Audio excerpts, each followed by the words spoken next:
Hey, what's going on, everybody? I'm Chris, the King of Bling, and of course, you're watching me here on the Kingdom of Blingdom, maybe even somewhere else. But this is a first attempt of me doing a pre-recorded video, and then possibly making some edits and changes, and then posting it out there. Okay, so I'm gonna see how this goes. Bear with me. But today I brought you guys here so that we can talk a little bit about going live. Okay, whether it's your first time going live or whether you've been going live. I want to give you some notes about going live, some things that you may or may not know, things that you may have forgotten. Sorry, this shirt's bugging me here. So things you may have forgotten over your course of doing these things, because sometimes we'll get a memory and we'll be like, hey, you know what? I'm going to do this. And then after a while, it gets pushed off with like new thoughts or new habits, and you forget to do that, right? So I'm going to kind of try to put all those together for you in one little package, so that way you can have a successful live. Okay, so the first thing is, if you've never gone live before, or you're scared of going live, you have a fear of going live, and it's common. It happens with everybody, whether there's anxiety issues, self-esteem issues, or just fear of speaking. I mean, it's a natural fear. A lot of people don't have the ability to just get out there and be themselves. I've been doing it for so long now. I mean, I remember going out and doing like when I had to step in front of people, to and even in school, standing up in front of the class was not my bag. Nope, I did not want to be the guy standing up in front of class. Then as I started growing older and having to do it more and more and more, and then getting into positions of like leadership and management and things like that, and having to address like a team or a group or even a whole corporation, being a trainer for a business for doing calls and stuff, I've come pretty used to it. So it's kind of second nature to me. But I understand how you all feel about that. And some good tips to be able to manage that is use your phone, use your videos. And I'm not necessarily talking about going live right away, but when you do feel good about yourself and you can bust up the strength to call somebody with a video message. Okay, call back and forth and just get used to seeing yourself talking to another person. That often will help ease your worries, right? Your anxieties, because you're getting used to seeing yourself in that third person perspective, right? So when you do actually go live, it's a little bit more comfortable. Also, feel free to do a test run. Go out there and go live and mention that you're going to be going live, and check your lighting, check your setting, your background noises, things like that. And we're going to get into those things a little bit further here. But do a test run. It doesn't hurt. You don't even necessarily have to upload it. You can basically set up a video like this, show a couple pieces to yourself, and then stop the video, go back, look at it, make notes, adjustments. And then once you feel that you've got all the bugs and kinks worked out and you're ready to go, then go ahead and do your live run. But there are some important things to know about going live. Number one, use the tools that Facebook gives you, okay? You don't necessarily need to use a lot of the filters, but there are some good paparazzi filters out there that are available to you. And they're kind of awkward for the first time users. So I'm going to do a whole nother video on that. I'm going to put together a video on how to make your own filters, and we'll touch more on those filters. Okay. But make sure that you're using a description. Make sure that you're using the feelings, okay? Put a feeling in there. Always something motivating and uplifting. You don't want to go on live looking or feeling defeated, because when you start defeated, it's hard to come back from. Okay, go in there with some excitement. Go in there with some energy, some positive vibes. When people come in to see you, greet them. Hello, hey, how you doing? Welcome, I'm glad you're there. Encourage that strong, that enthusiasm, right? When you're showing the pieces, have some enthusiasm in it. Like, wow, look at this. Instead of, yeah, this is blue, it's silver. If you're kind of mundane in your talk and your verbiage just doesn't come out exciting, it's easy for them to lose focus. Be exciting and make them want to watch, regardless of what you're showing at that particular moment, because the jewelry does sell itself. But I mean, we are the middlemans, right? We're the ones that's pushing the jewelry. We want to be engaging and exciting and keep those viewers there. So use those feelings, and then also make sure that if you can, put a location. Location is a good key. I typically don't put a location because it always wants to link me to somewhere around here, a restaurant or a liquor store or whatever, and I've thought about adding a liquor store. I mean, well, hey, why not? But no, I'm not doing it. So use those extra little things there. But number one, do not tag people. Okay, listen, guys. When you watch these videos and you post these videos, and especially if you share the replays, you're going to get hundreds and hundreds and hundreds of people viewing your videos. And if you're not, you will eventually.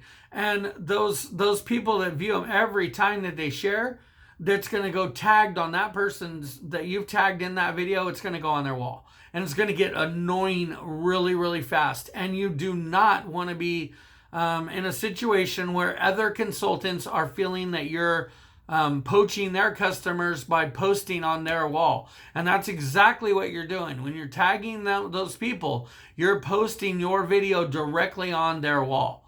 Okay, and that's just no bueno. Okay, a lot of times I'll tag Sarah, or I'll have Sarah tag me.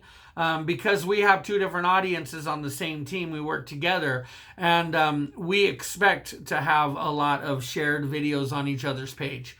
But when you do it to somebody else, especially another consultant, it's almost like a slap in the face. Like, hey, I want you to advertise my business for me and get all of your followers in my group. That's not good, okay? We definitely don't want to be doing that. So do not tag other people in your posts that aren't directly related to your personal life, okay? Tagging your husband, tagging your daughter, something like that is completely different than just tagging people that you want to be a viewer, okay? If you want to tag people that you want as a viewer, comment their name. Tag them in the comments of your video, because that doesn't post directly to their wall. Okay, it'll give them a notification. It'll let them know that you've seen that your video is there and that you'd like them to join. And that's all you want to do. You do not want to put your video on their wall. If they decide to do that, that is on that person. Okay, and that brings me to another thing.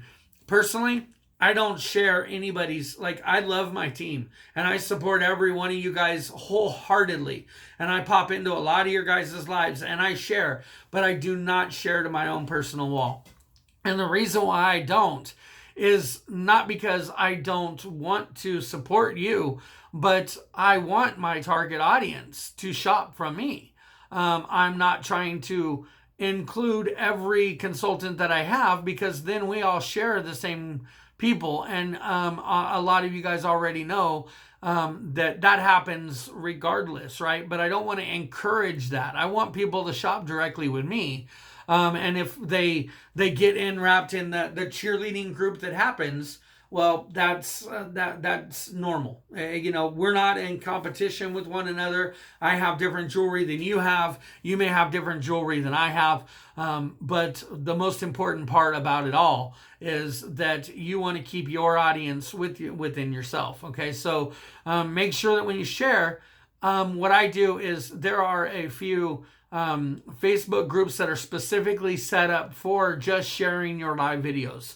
And a lot of those are shared between different consultants, but there is the average viewer that jump in on those, and I will share it to one of those because I think that that's going to give you more of a new, wholesome, organic viewer count than if I were to share from my immediate group, right? Because those people buy from me. So if I send them to your page, they may go and they may support and they may watch, but they're probably not there to buy.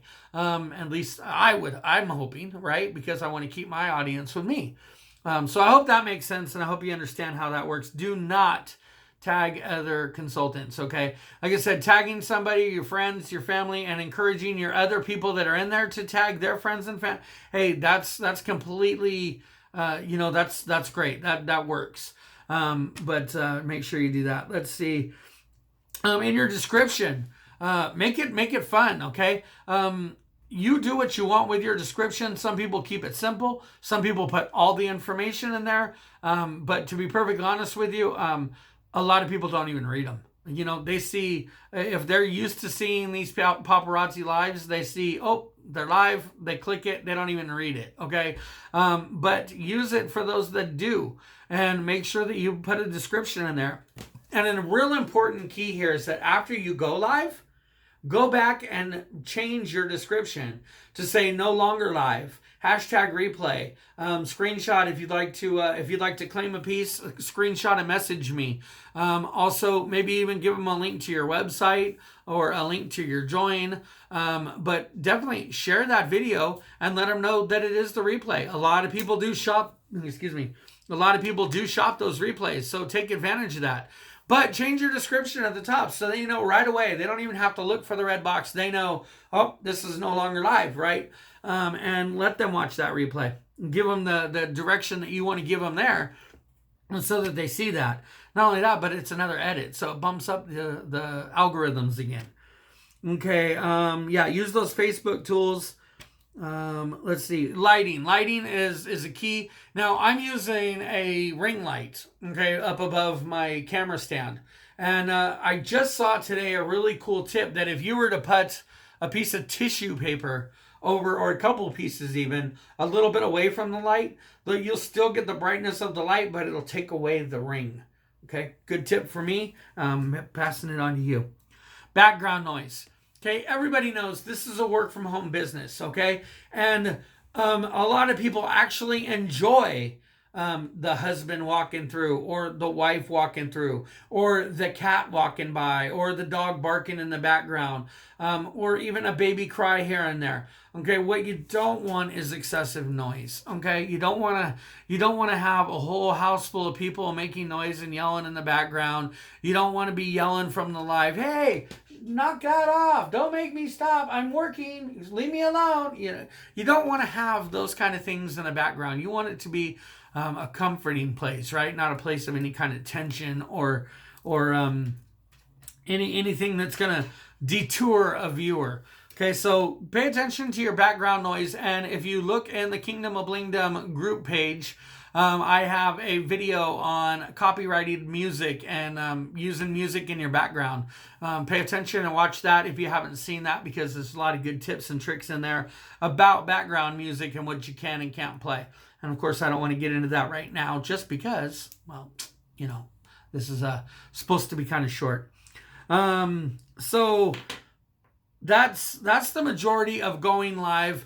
But the most important thing here, and especially for a lot of you that are first time or maybe even having trouble getting viewers, there's a couple things that you want to be concerned with. Number one, I always go live on my personal page, okay? I want all of my personal friends, people that I add, people that I interact with, I want those people to definitely see my live.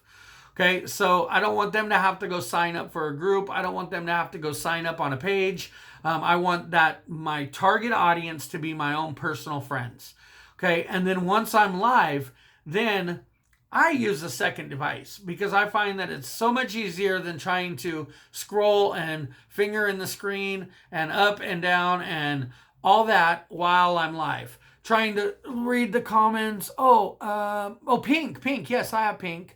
That's not as engaging and entertaining as if I have my phone and I'm just able to, a pink, definitely. Share, tag. Okay, I can do whatever I want from my phone while I'm using a second device. Either use a second device to communicate or use your phone. Either way you want to work it, but we always use two devices.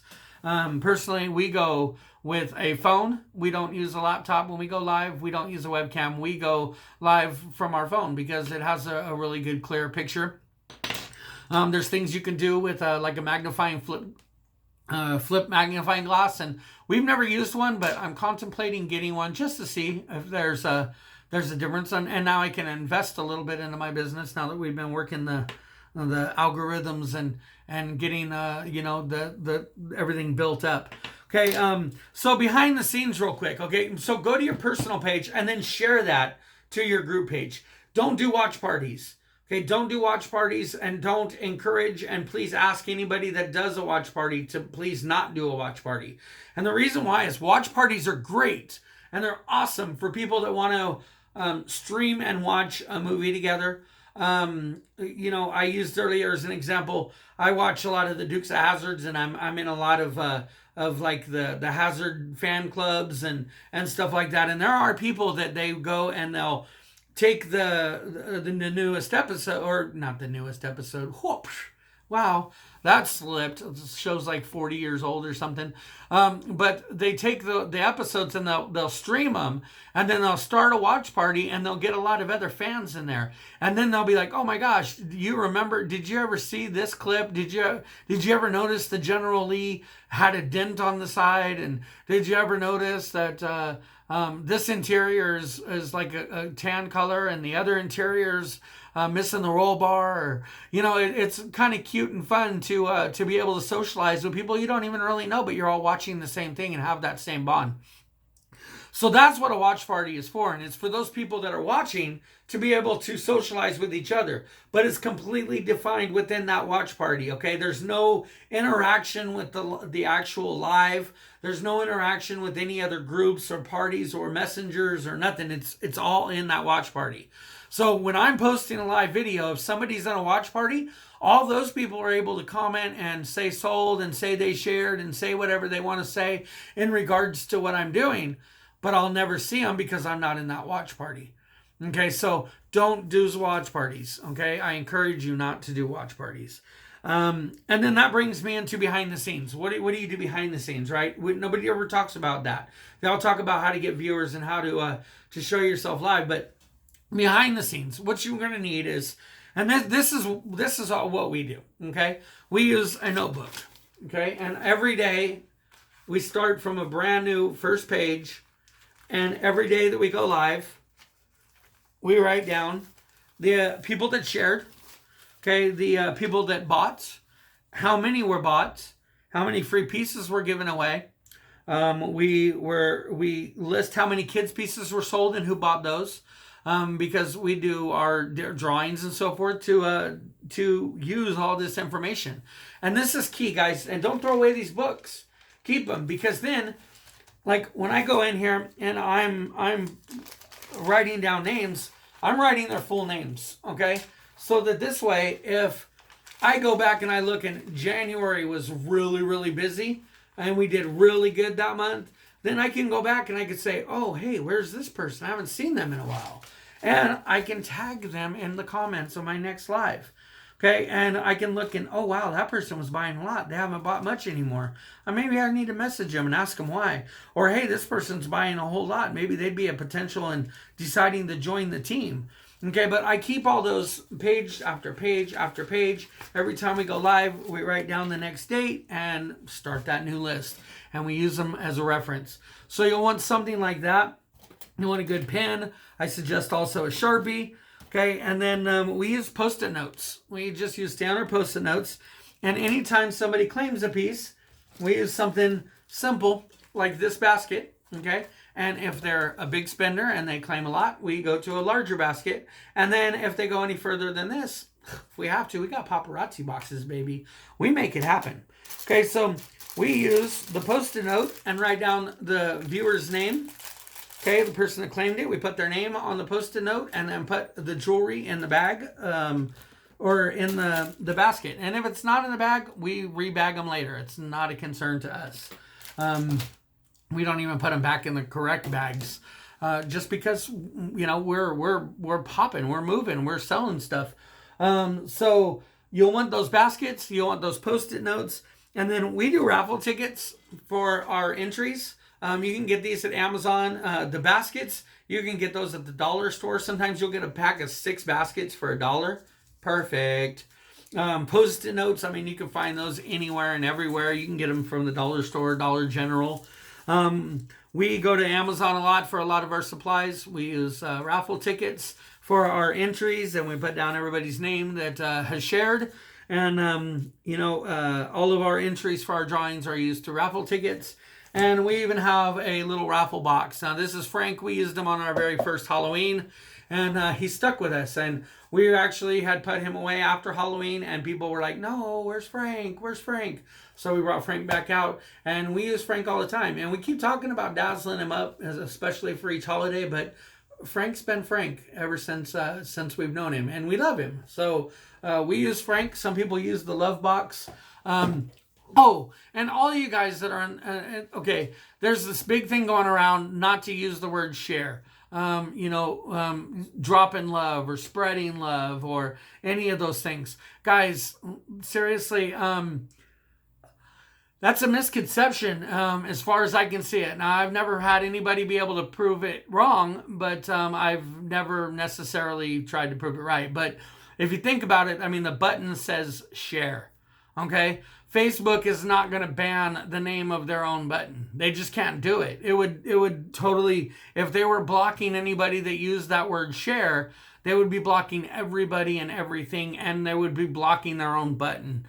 Facebook needs that word share, just like they need the word like, just like they need the word share. I mean, seriously, though, don't be afraid of using the word share. I personally don't, and I've never ever had a problem where my Facebook video was banned or stopped or alerted or anything at all from using the word share. So, do what you feel is right. But I'm just telling you, you can ease up on that train, because I don't think you have to worry about that.